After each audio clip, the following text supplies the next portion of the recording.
14 Notes by P G Wodehouse. Of all forms of lettered effusiveness, that which exploits the original work of others, and professes to supply us with right opinions thereanent, is the least wanted Kenneth Graham. It has always seemed to me one of the worst flaws in our mistaken social system, that absolutely no distinction is made between the master, who forces the human boy to take down notes from dictation, and the rest of mankind. I mean, that if in a moment of righteous indignation you rend such a one limb from limb, you will almost certainly be subjected to the utmost rigour of the law, and you will be lucky if you escape a heavy fine of 5 or 10 shillings exclusive of the costs of the case. Now this is not right on the face of it. It is even wrong. The law should take into account the extreme provocation, which led to the action. Punish, if you will, the man who travels second class with a third-class ticket, or who borrows a pencil and forgets to return it. But there are occasions when justice should be tempered with mercy, and this murdering of pedagogues is undoubtedly such an occasion. It should be remembered, however, that there are 2 varieties of notes. The printed notes at the end of your Thucydides or Homer are distinctly useful when they aim at acting up to their true vocation, namely the translating of difficult passages or words. Sometimes, however, the author will insist on airing his scholarship, and instead of translations, he supplies parallel passages, which neither interest elevate nor amuse the reader. This, of course, is mere vanity. The author, sitting in his comfortable chair, with something short within easy reach, recks nothing of the misery he is inflicting on hundreds of people who have done him no harm at all. He turns over the pages of his book of familiar quotations with brutal callousness, and for every tricky passage in the work which he is editing finds, and makes a note of 3 or 4 even trickier ones from other works, who has not in his time been brought face to face with a word which defies translation. There are 2 courses open to you on such an occasion: to look the word up in the lexicon, or in the notes. You of course turn up the notes and find see line 80. You look up line 80 hoping to see a translation, and there you are told that a rather similar construction occurs in Xenophade's lyrics from a padded cell.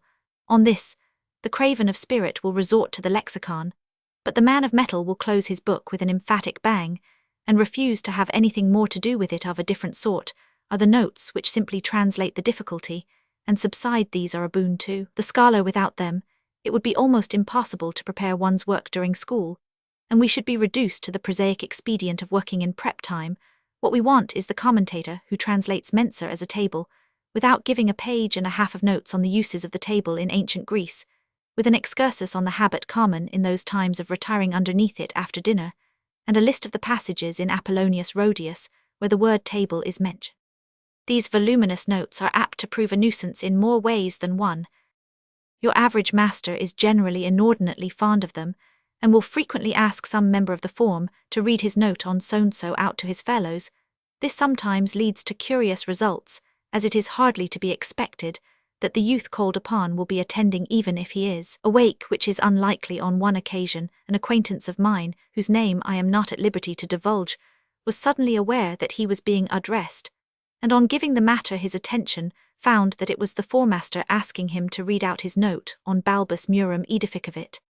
My friend is a kind-hearted youth, and of an obliging disposition, and would willingly have done what was asked of him, but there were obstacles, first and foremost of which ranked the fact that, taking advantage of his position on the back desk, whither he thought the basilisk eye of authority could not reach, he had substituted bab ballads for the words of Virgil, and was engrossed in the contents of that modern classic. The subsequent explanations lasted several hours. In fact, it is probable that the master does not understand the facts of the case thoroughly. Even now, it is true that he called him a loathsome, slimy, repulsive toad, but even this seems to fall short of the grandeur of the situation.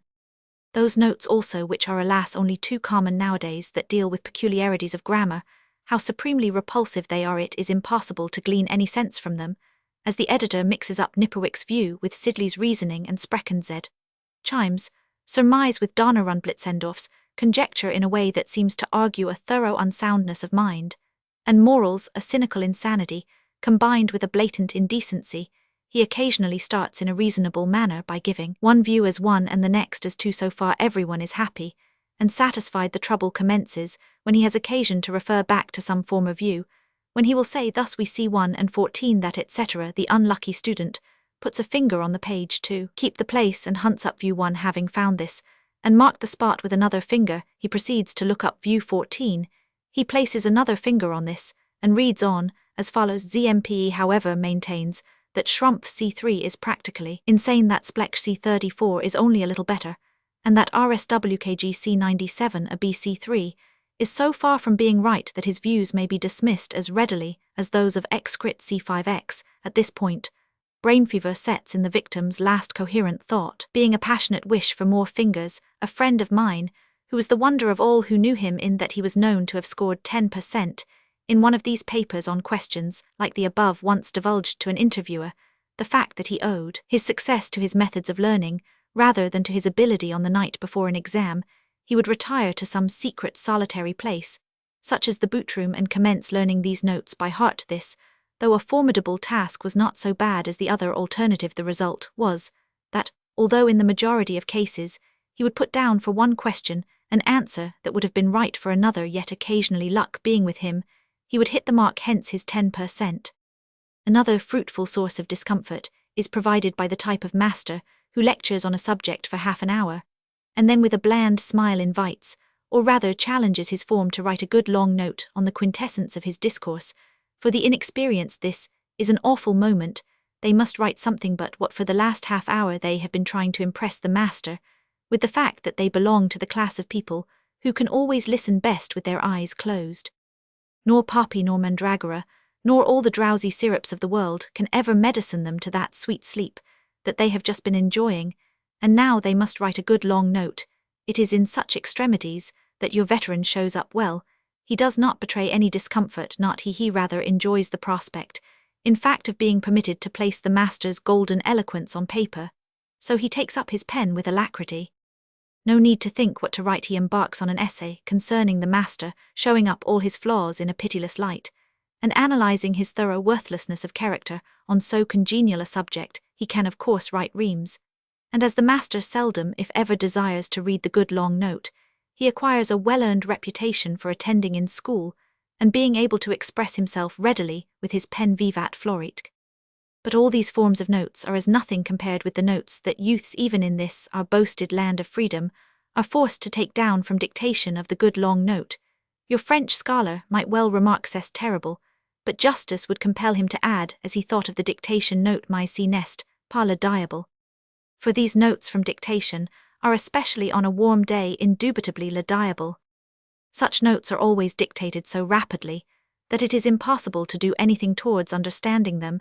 As you go, you have to write your hardest to keep up. The beauty of this, from one point of view, is that if you miss a sentence you have lost the thread of the whole thing, and it is useless to attempt to take it up again at once. The only plan is to wait for some perceptible break in the flow of words and dash in like lightning. It is much the same sort of thing as boarding a bus when in motion, and so you can take a long rest provided you are in an obscure part of the room. In passing, I might add that a very pleasing indoor game can be played by asking the master what came after Sones. Mentioning a point of the oration some half-hour back, this always provides a respite of a few minutes while he is thinking of some bitter repartee worthy of the occasion, and if repeated several times during an afternoon, may cause much innocent merriment. Of course, the real venom that lurks hid within notes from dictation does not appear until the time for examination arrives. Then you find yourself face to face with 60 or 70 closely and badly written pages of a notebook, all of which must be learnt by heart if you would aspire to the dizzy heights of half-marks. It is useless to tell your examiner that you had no chance of getting up the subject. Why, he will reply, I gave you notes on that very thing myself. You did so, you say, as you advance stealthily upon him, but as you dictated those notes at the rate of 200 words a minute, and as my brain, though large, is not capable of absorbing 60 pages of a notebook in one night, how the suggestively asterisked apparatus do you expect me to know them? The last word is a walkery as you fling yourself bodily on him and tear him courteously but firmly into minute fragments. Experience, which as we all know teaches, will in time lead you into adopting some method by which you may evade this taking of notes. A good plan is to occupy yourself with the composition of a journal, an unofficial magazine not intended for the eyes of the profane, but confined rigidly to your own circle of acquaintances. The chief advantage of such a work is that you will continue to write while the notes are being dictated. To throw your pen down with an air of finality and begin reading some congenial work of fiction would be a gallant action, but in politic, no writing of some sort is essential, and as it is out of the question to take down the notes What better substitute than an unofficial journal could be found to one whose contributions to the school magazine are constantly being cut down to mere skeletons by the hands of censors? There is a rapture otherwise unattainable in a page of really scurrilous items about those in authority. Try it yourselves, my beamish lads. Think of something really bad about somebody, write it down, and gloat over it. Sometimes, indeed, it is of the utmost use in determining your future career. You will probably remember those titanic articles that appeared at the beginning of the war in the weekly luggage train, dealing with all the crimes of the war office, generals, the soldiers, the enemy, of everybody in fact, except the editor, staff and office boy of the W. Roman 50T. Well, the writer of those epoch-making articles confesses that he owes all his skill to his early training when a happy lad at his little desk in school. He used to write trenchantly in his notebook on the subject of the authorities. There is an example for you. Of course we can never be like him, but let us be as like him as we're able to be. A final word to those lost ones who dictate the notes. Why are our ears so constantly assailed with unnecessary explanations of and opinions on English literature? Prey upon the classics, if you will. It is a revolting habit, but too common to excite overmuch horror.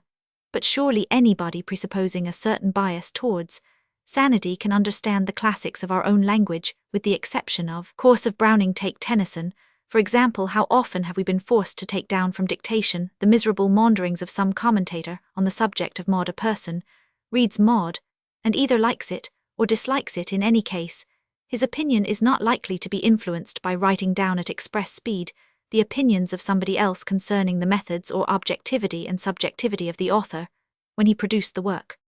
Somebody told me a short time ago that Shelley was an example of supreme divine superhuman genius. It is the sort of thing Mr. Gilbert's rapturous maidens might have said. How Botticellian, how Fra Angelican, how perceptively intense and consummately utter. There is really no material difference.